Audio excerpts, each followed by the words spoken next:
Boys, can you give me an overview of Nat and what she's like as a person and where we find her at the start of the film? The start of the film. The start of the movie is the wedding, which is very unusual for a romantic comedy. Kind of usually ends with the wedding, and this one begins with one, which is a really cool conceit to be like, oh, okay, so after the happy couple get married, then actually what happens day to day, and that was I think a really funny kind of beginning into the film, an unusual beginning to the film in the way, and Nat's very different to Josh. You know, her man she's married, and she takes herself very seriously. She's pretty highly strung. She has high standards, and she's very smart. She's very capable and competent, and has a lot of checklists, and I think is not well suited to him in many ways.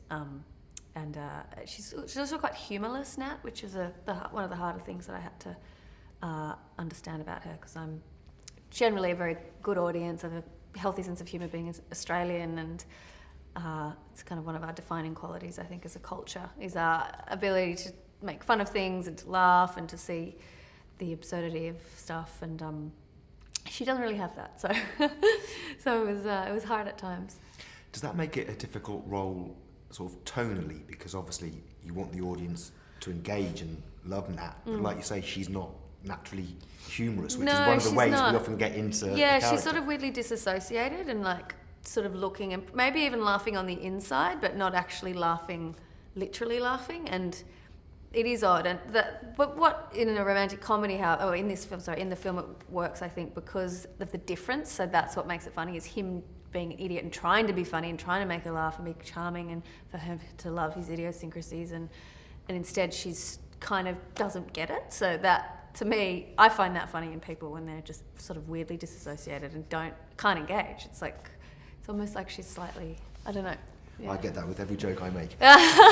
Not with me. I would laugh. Thank you. The film sort of tries to sort of debunk some of the conventions of romantic comedy. Is that fair?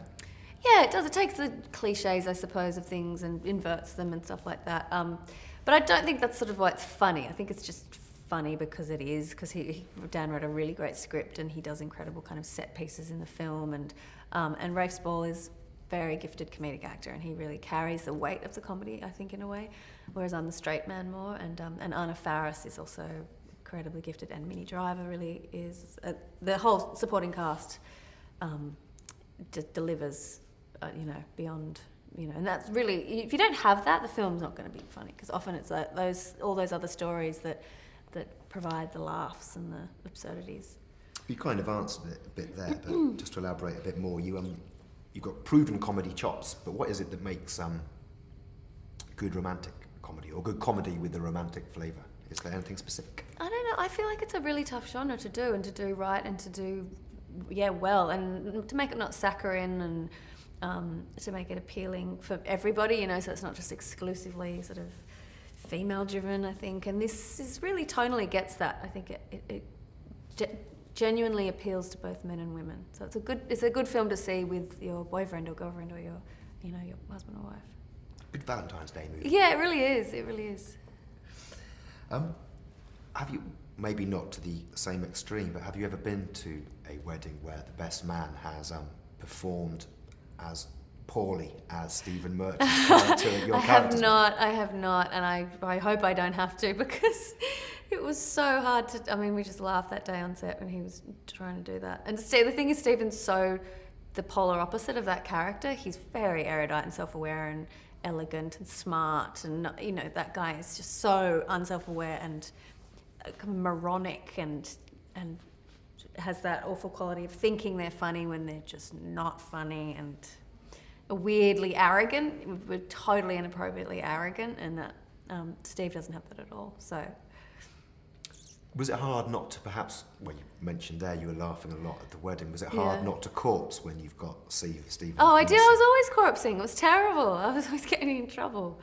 It's one of my things I've got to work on, and I've gotten better. I have, but I do. I just start laughing. It's terrible. It's terrible.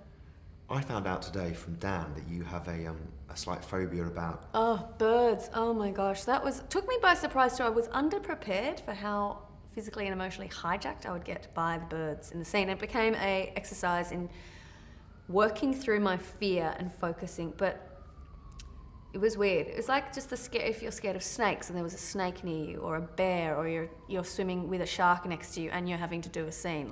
I honestly felt that much under threat. It was kind of amazing.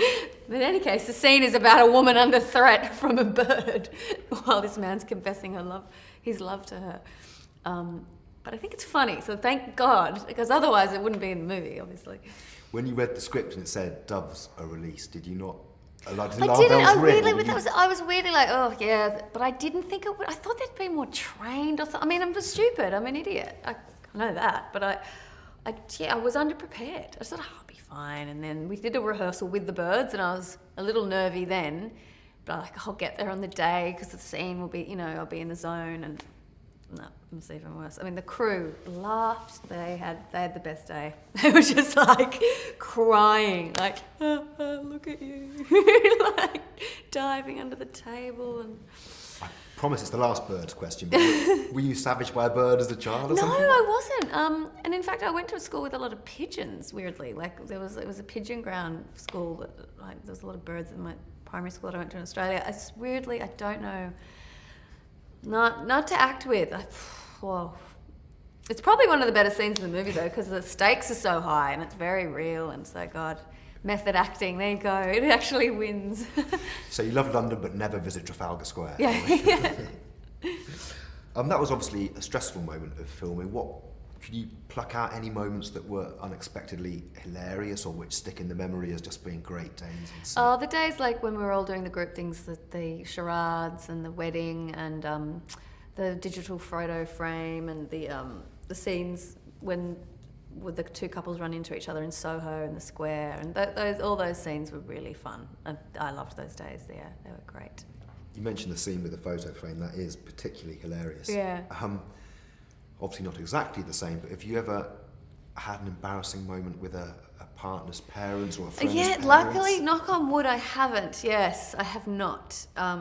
But this day and age, you've got to be careful. My gosh, with things flying around, you don't know. You've got to monitor that stuff if it's like but I luckily have not. Good. We'll pray nothing comes to that. When you shot Bridesmaids, Rose, did you have an inkling that it was going to be as massive as it was, or can't you tell when you're sort of making it? You can never tell, honestly.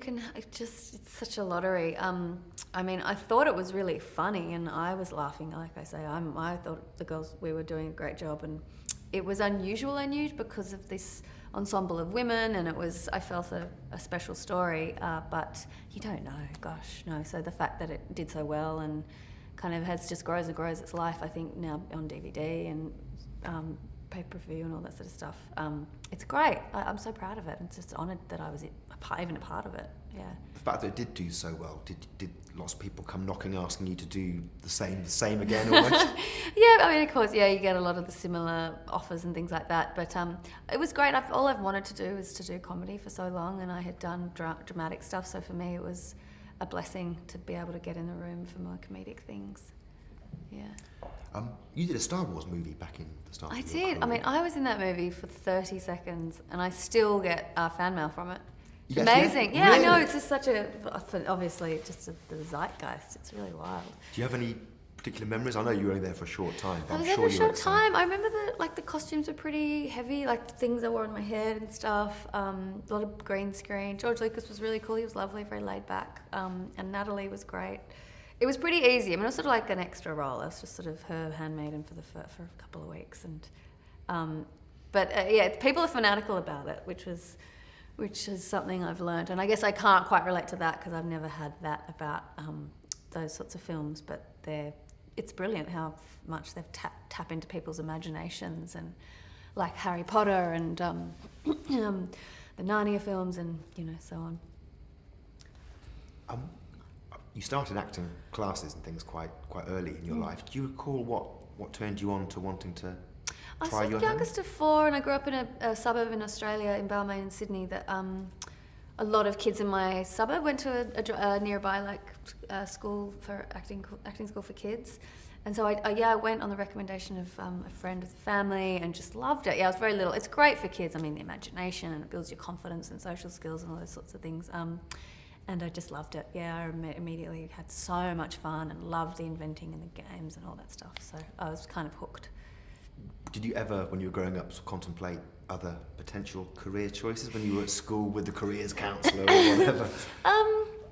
I always the other thing I always loved was reading and writing and English and all those sorts of things, which is very obviously aligned to being an actress. So I suppose if there was anything along those lines, I would have maybe liked to do that, or be a teacher or something along those lines. Yeah. And were your folks very supportive of They the were. choices? I mean, I was really lucky. A lot of actors, I'm sure you know, whose parents aren't supportive, and I've had that unconditional thing from them. They just wanted me to go to university more than anything, to have that privilege to do it. They thought it was amazing, so they were encouraging of education more than anything. But they were, always really supportive.